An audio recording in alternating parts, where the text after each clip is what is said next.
Friends, this is Phaco emulsification of a cataract with small pupil. Let us see what happened during surgery and how I managed the case. By this time the main incision has been made, and this is a side port on the left side of the main incision. And now I want to stain the anterior capsule with trypan blue dye and apply a bit of adrenaline to see if the pupil dilates little more. So this is trypan blue dye and this is a bit of adrenaline. The pupil didn't dilate even after application of adrenaline. Probably it has dilated very little, but that is not significant at all. And this size of pupil is not enough to do Phaco emulsification. So in this case I have decided to make 3 small sphincterotomies. This is a side port on the right side of the main incision. Now I have asked for a vitreous scissor to make 3 small sphincterotomies.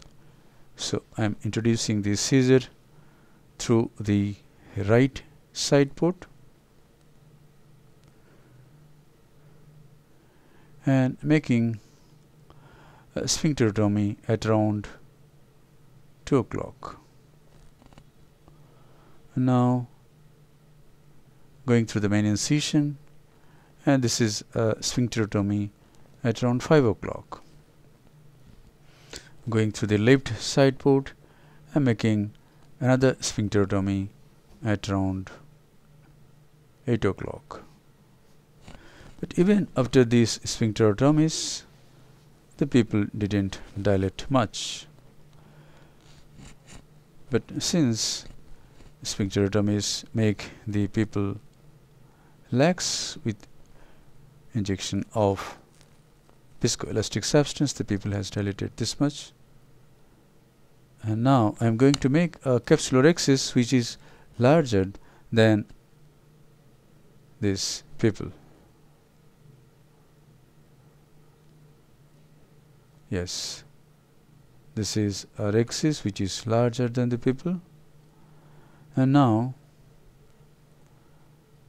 the pupil has become very small. By this time it is about 3 mm or 2.5 mm. Even then I have tried this is hydrodissection, and after injecting fluid at multiple points, the nucleus was tapped and it rotated nicely. And now is the time to introduce the tip of the Phaco handpiece. Since the nucleus is not hard, I thought I will be able to manage this case. So I bury the tip into the substance of the nucleus and chop it. And I could divide the nucleus into 2 halves. And here is another chop. And as I've started emulsifying, since the chopper is touching the iris, the pupil is becoming smaller and smaller. So I have given up and I have asked for B-hex pupil expansion device in this case. This is the B-hex. In its housing, viscoelastic substance has been injected, and now this is the recommended 23 gauge forceps. Take the device into the antechamber. The trailing end should not get stuck in the main wound. It should go totally in the antechamber, and the leading flange is tucked in this way. And now I go to higher magnification. Now I take the 23 gauge forceps, introduce it through the right side port, hold this flange which is at around 1 o'clock and tuck it at the iris. And now I'm going to hold the other flange at around 10 o'clock and tuck it here. Now the pupil has taken hexagonal shape, size is about 5 mm, and I hope this will help me a lot. Now let us see how the nucleus is managed. The tip of the Phaco handpiece is again introduced.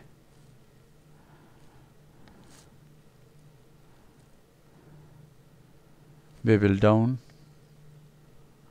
Now the tip is turned to the left side and this nuclear fragment tumbles and it is emulsified. Now I turn the tip to the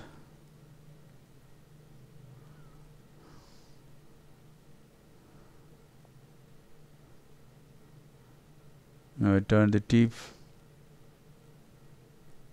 towards 5 o'clock. Yes, this nucleus management has been very simple after application of this device.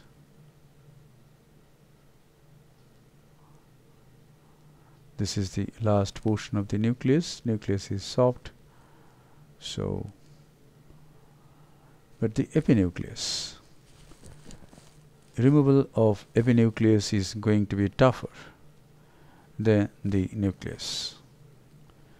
And here, when I'm trying to do this, I find that there's a nuclear piece there under the iris at 9 o'clock. It was brought centrally, and now I could get an edge of the epinucleus, and the epinucleus was emulsified and removed.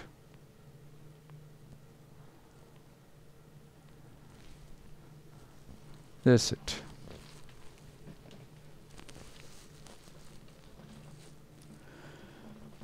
Now cortical removal is to be done.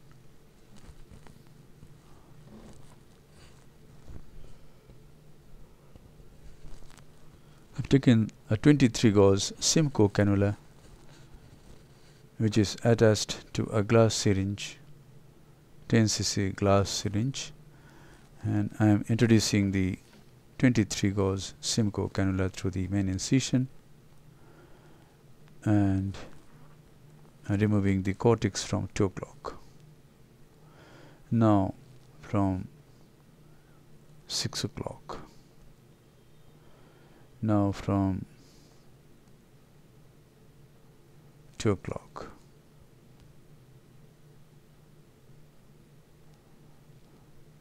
Now I find that the flange on the right side has probably gone under the rhexis margin, and here I am finding it difficult to aspirate this cortex and find that it is entangled in the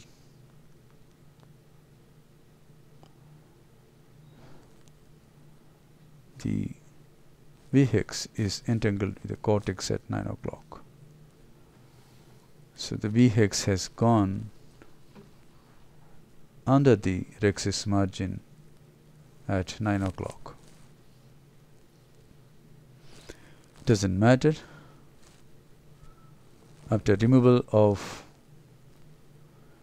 the V-hex ring, we can remove the cortex of this area. But before removal of this V-hex, I want to implant the selected intraocular lens.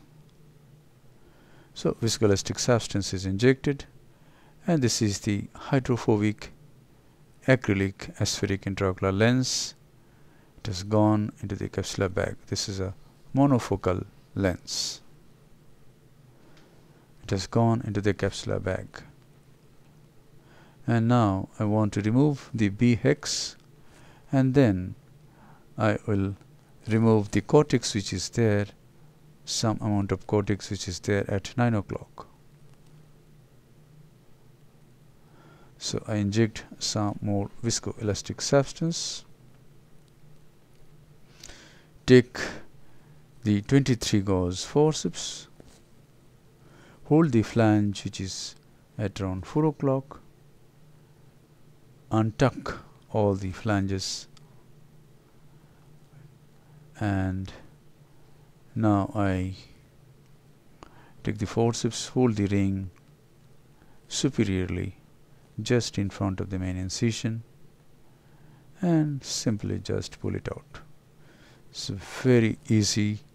B-hex is the most user-friendly device. It can be introduced without injector system, and it can be just pulled out. And now I'm going to remove the viscoelastic substance. And since there is lot of visco in the anterior chamber, in the capsular bag, in the posterior chamber, I have to spend lot of time to remove this viscoelastic substance, and I don't want to edit this portion of the surgery, just to show you the importance of this stiff. Now there is some cortical matter at 9 o'clock.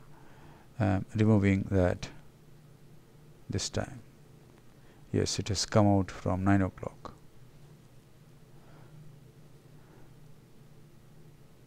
Now I can see some cortex which is there at around 11 o'clock. So I'm going through the right side port, and I'm trying to remove that 11 o'clock cortex. Yes, it came out. So all the cortical matter has come out. Now this is just a check.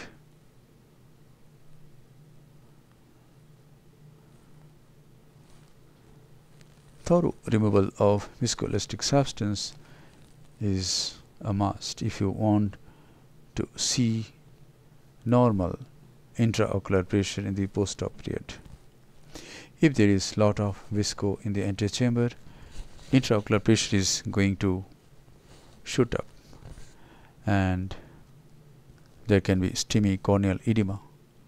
Patient will have pain in the night, and patient will not be happy at all. So this is removal of viscoelastic substance with irrigation aspiration, and that's it.